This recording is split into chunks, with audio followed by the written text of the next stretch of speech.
In today's video, I'm going to teach you how to see Apple Maps history. If you've ever wanted to retrace where you've been, revisit a spot you searched, or quickly reopen a route you used earlier, Apple Maps keeps a tidy history that makes this easy. I'll walk you through where to find it on your iPhone, what each section shows, and a few helpful tips so you can get the most out of it.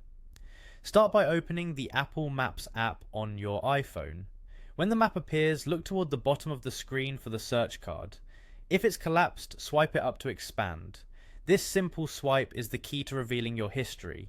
Once that card is up, go to Recents. This area collects your recent searches, places you've viewed, and routes you've started. If you've been using maps for navigation or exploring places, you'll see entries appear here automatically. If it looks empty, don't worry. That usually just means you haven't searched or navigated recently on this device. Inside Recents, you'll see a list of your recently visited places and directions. Each entry typically shows the place name, a brief address, and a small icon indicating whether it was a driving, walking, or transit route. Tapping any item quickly reopens the location details or starts the route again, which is perfect when you want to resume a trip or check an address without typing it in. If you notice duplicates, that's normal. Apple Maps records separate entries for different searches or route attempts. You can also move between places, guides, and route from the same area. Think of these as different views of your mapping activity. Guides are curated collections you follow or create to keep themed lists, like favorite coffee spots or weekend destinations.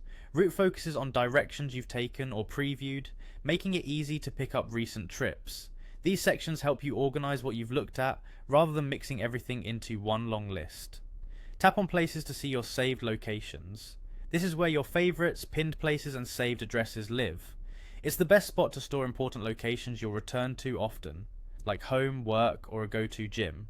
From here, you can open a place to start directions immediately, check details like hours and photos, or simply keep it handy for later. If your saved list looks sparse, that's a great reminder to save frequently visited spots so they're one tap away. That's it. Open Apple Maps, swipe up to Recents, review your recent places and directions, explore guides and route for context, and use places to keep your favorites close.